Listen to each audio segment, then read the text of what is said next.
Something happened inside Hall H at San Diego Comic-Con this July that nobody saw coming, and somehow it never leaked a single day early. Kevin Feige opened the panel by teasing the crowd about why Marvel sits on its biggest news for so long, then turned around and pointed straight at journalist Josh Horowitz, sitting a few rows back. Horowitz has spent literal years hounding Ryan Gosling on his own show about when he would finally put on the Ghost Rider leathers, so Feige handed him a microphone and told him to ask the question one more time. He did, and that is when Ryan Gosling walked out onto that stage. He told the crowd he could barely believe it was actually happening, and that this was a role he had wanted for a very long time. Then Sean Levy came bounding out behind him, and the room lost its mind. Ryan Gosling is Ghost Rider. Levy is directing. Marvel is aiming for 2028. That is the headline, but there is a lot more going on underneath it, and once you start connecting the dots, it starts to look like a pretty big signal for where the whole MCU is heading next. Let us start with how this deal actually got made, since it is a much better story than the usual agent phone call.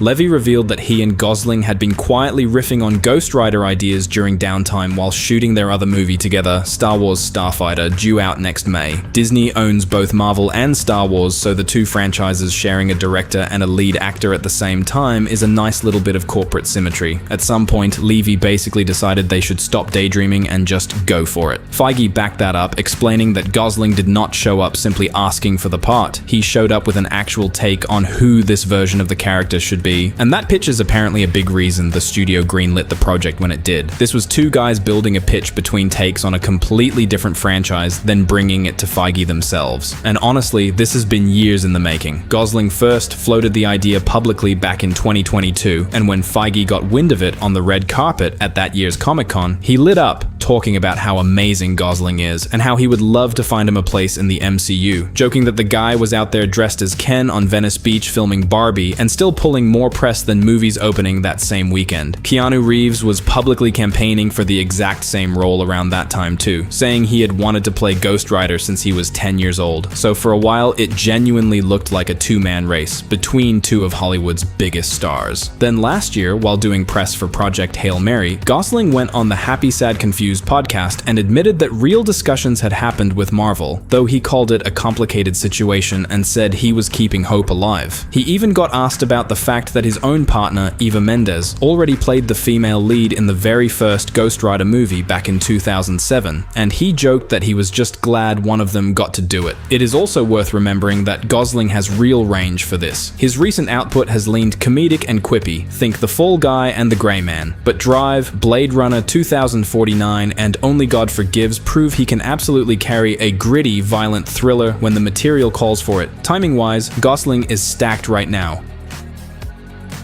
For anyone who is not steeped in the comics, Johnny Blaze is a motorcycle stunt rider who makes a deal with the demon Mephisto to save someone he loves, and ends up bonded against his will to a vengeful spirit called Zarathos. At night, or whenever evil is nearby, his flesh burns away, his head becomes a flaming skull, and he becomes the spirit of vengeance, riding a bike that leaves a trail of hellfire, wielding a chain that can cut through nearly anything, and unleashing the penance stare on anyone who deserves it. The character actually predates Blaze by 5 years too, since Marvel first used the Ghost Rider name in 1967 for an old Western hero, before writer Roy Thomas, writer Gary Friedrich, and artist Mike Ploog reinvented it as the Demon Rider we know today in 1972. On screen, Nicolas Cage played Blaze twice, in 2007 and again in the 2012 sequel Spirit of Vengeance, and neither film is connected to the MCU or particularly beloved these days, since the CGI has not aged gracefully. Cage's version does share some fun trivia with Gosling's though, since the first movie co-starred Eva Mendes and the sequel actually featured a young boy named Danny Ketch, a sly nod toward the character who eventually became the second Ghost Rider in the comics, even though he never transforms on screen in that film.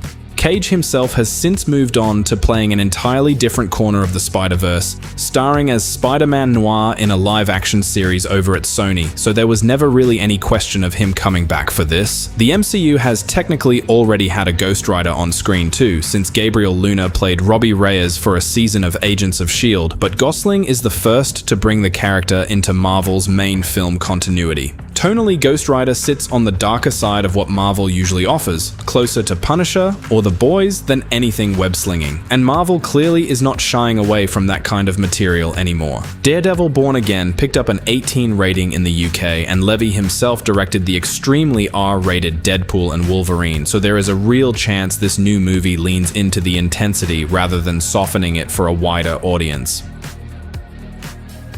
Here is where it gets interesting, because there is a fresh report making the rounds that could change how we think about this whole project. According to scooper Alex Perez, by way of the Cosmic Circus, Levy's film may skip the traditional origin story altogether and instead treat Blaze's deal with the devil as ancient history, the same way Matt Reeves and Robert Pattinson treated Bruce Wayne's backstory in The Batman. The idea is that Gosling's Blaze would already be a few years into his life as Ghost Rider by the time the movie opens, meaning we would meet him already burned, already cursed, and already fighting. Perez also said to expect Sacha Baron Cohen's Mephisto to show up, cast as the nemesis Blaze was always meant to face. If that pans out, it would let Levy skip the exact story audiences have already watched twice with Cage and jump straight into new territory. That Mephisto detail actually lines up with something Marvel already built. Sacha Baron Cohen made his MCU debut as Mephisto in the season finale of Ironheart, closing out years of fan theories that started all the way back with WandaVision and kept getting fueled through Loki and Agatha all along. It turns out he was the one who gave Parker Robbins, also known as the Hood, his cursed cape, and by the end of the season he strikes his own deal with Riri Williams, bringing her friend back from the dead in exchange for something that leaves glowing marks creeping up her arm. Johnny Blaze's entire comic book origin is built specifically around a deal with Mephisto, not some generic devil stand-in. So if Marvel already has its Mephisto cast confirmed and clearly not done with the franchise, it would be strange for the studio not to connect those two dots directly. Even with Blaze locked in as the identity, fans are already speculating about which comic runs might shape the movie's tone. Garth Ennis and Clayton Crane's Road to Damnation is a favorite pick, since it is a self-contained, genuinely brutal story about Blaze trying to escape hell that would work as an introduction without needing a single flashback. Others are pointing to Danny Ketch's original run from the 90s, written by Howard Mackie with art from Javier Saltares and Mark Texeira, which leaned hard into horror and gave the character his most iconic modern look. Sports bike, magical chain, and all. If Gosling really did walk into that Comic-Con pitch meeting with a lore deep dive under his belt, material like that 90s run feels exactly like the kind of thing an actor who obsesses over character history would gravitate toward. And Benjamin Percy's more recent run, where Blaze re-enters the world after being trapped by demons and teams up with an FBI agent who practices witchcraft to investigate supernatural cases across the country, is another strong contender since it balances brutality with something more grounded and procedural. None of this confirms anything about the actual script, but it gives a good sense of how many directions this could go.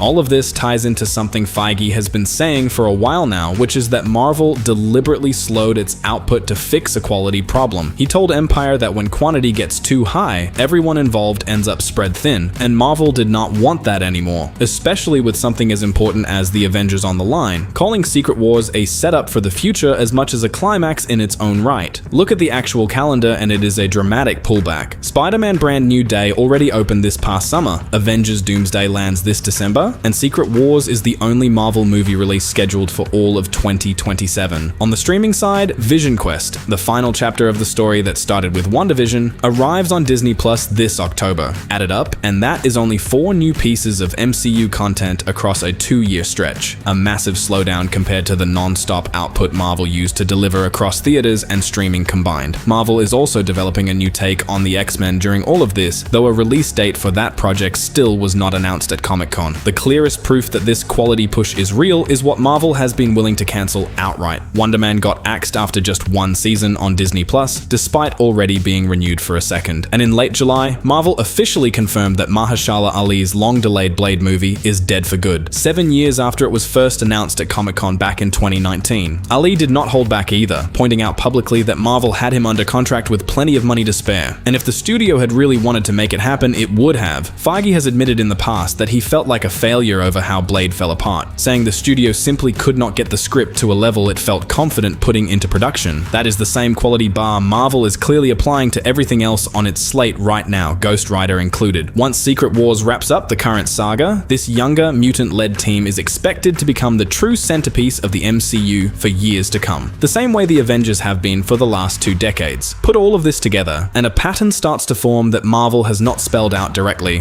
WandaVision opened the door to chaos magic on a scale nobody had seen before. Moon Knight brought in Egyptian gods and human hosts. Werewolf by Night quietly confirmed monsters have existed in this universe the whole time. Agatha all along kept the witchcraft thread alive. Now Mephisto is fully cast and clearly not finished, and Ghost Rider is finally riding into the MCU proper. That is basically every ingredient Marvel needs to eventually build a Midnight Sun-style team-up, stitching Ghost Rider together with Blade, Doctor Strange, Moon Knight, and the rest of the franchise's supernatural corner. The same way the earliest Avengers movies quietly stitched together separate solo franchises before bringing everyone into one room. We will not know for sure until 2028, but between the Mephisto casting, the Batman-style origin skip rumor, and Marvel's newly obsessive focus on quality over quantity, this feels like one of the more carefully built projects the studio has put together in years. Drop your own pick for which Ghost Rider era you want this movie to borrow from down in the comments, because honestly, every option on the table right now sounds pretty great.